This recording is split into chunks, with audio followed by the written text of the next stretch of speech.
হ্যাঁ ভিউয়ার্স, এবার লাইভে এসে তিশা সম্বন্ধে আখি কি বললো জানা যাক। বিস্তারিত জানতে হলে পুরো ভিডিও স্কিপ না করে দেখতে থাকুন।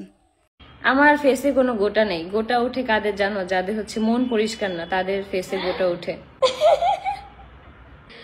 তোমার লাইফ স্টাইল যদি মানে খুব পশ থাকে, কিন্তু তোমার মনে যদি শান্তিই না থাকে, তাহলে কিন্তু তোমার ওই পশ লাইফ স্টাইল কখনোই তোমাকে শান্তি দিবে না। একটা মানুষের সব থেকে মানে খুব পশ থাকে, কিন্তু তোমার মনে যদি শান্তিই না থাকে, তাহলে কিন্তু তোমার ওই পশ লাইফ স্টাইল কখনোই তোমাকে শান্তি দিবে না। একটা মানুষের সব থেকে মেইন আর প্রধান জিনিস হচ্ছে মানসিক শান্তি। তুমি যদি মানসিক শান্তিতে থাকো, তুমি যদি আলু ভর্তা ডাল দিয়েও ভাত খাও, তাহলেও তোমার অনেক শান্তি লাগবে। সেই আলু ভর্তা খেয়ে তোমার এত পরিমাণ তুমি তৃপ্তি পাবা, তুমি সেটা পশ লাইফ স্টাইলে থেকে তুমি 3 বেলা বিরিয়ানি খেলেও সেটা পাবা না। ঠিক আছে?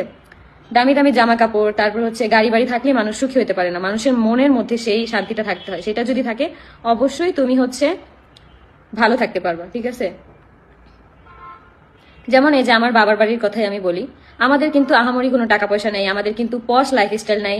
আমাদের হচ্ছে 2টা ছোট রুম, এই 2টা রুমের মধ্যে আমরা থাকি। বাসাটা চেঞ্জ করবো ভাবতেছি, মানে এখন না, একটু সময় লাগবে।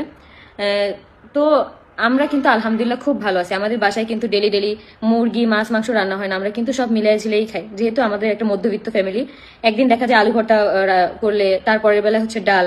একবেলা আমরা যদি মাছ খাই, তারপরের বেলা শাকসবজি দিয়ে ভাত খাই। ঠিক আছে? কিন্তু ওই খাওয়াটার মধ্যে একটা তৃপ্তি আছে, একটা শান্তি আছে, যেটা হচ্ছে তুমি 3 বেলা বিরিয়ানি খেলেও পাবা না। ঠিক আছে?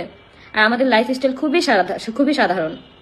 আমরা খুব সাধারণভাবে জীবনযাপন করি। আর আমি যত বড়ই হই না কেন, আল্লাহ আমাকে যত উপরে উঠাক, কিন্তু আমি সবসময় এরকমই থাকতে চাই। কারণ এই লাইফটার মধ্যে যে কি শান্তি, একমাত্র যারা মধ্যবিত্ত শুধু তারাই জানো। তাদের হচ্ছে মধ্যবিত্তদের ফ্যামিলির মধ্যে হয়তো টাকা পয়সা নাই, মানে ওইরকম ইয়া নেই, কিন্তু খুব শান্তি আছে। ফ্যামিলির প্রত্যেকটা মেম্বারের সাথে তোমার বন্ডিং ভালো থাকবে।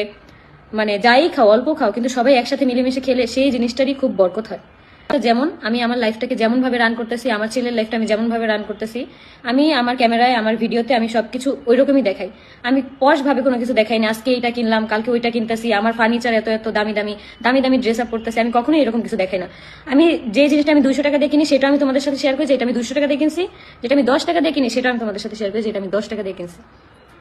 আমার ভিডিওতে কোনো লুকোচুরি কোনো কিছু পাবা না, তোমরা কোনোদিনও পাবা না। আমার যে ডেইলি ব্লগগুলো যায়, আমার সারাদিন যেমন কাটে ঠিক তেমনই যায়। আমি সারাদিন যেই আলু ভর্তা শাক ডাল মাছ যা দিয়ে খাই, আমি সেটাই তোমাদেরকে দেখাই।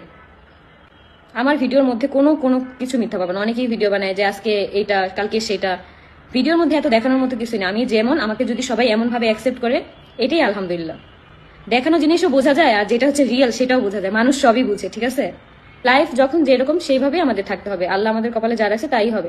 আরেকজন যে পশ ভাবে লাইফ স্টাইল করলো, আরেকজন মানে খুব দামি দামি ড্রেস আপ করলো, সেগুলো দেখে আমাদের আফসোস করলে কখনোই হবে না। আমরা যেভাবে আছি সেই জায়গাটা থেকে যদি তুমি একবার বলতে পারো আলহামদুলিল্লাহ, দেখবা আল্লাহ তোমার কোনো কিছুতে কোনো কমতি রাখবে না।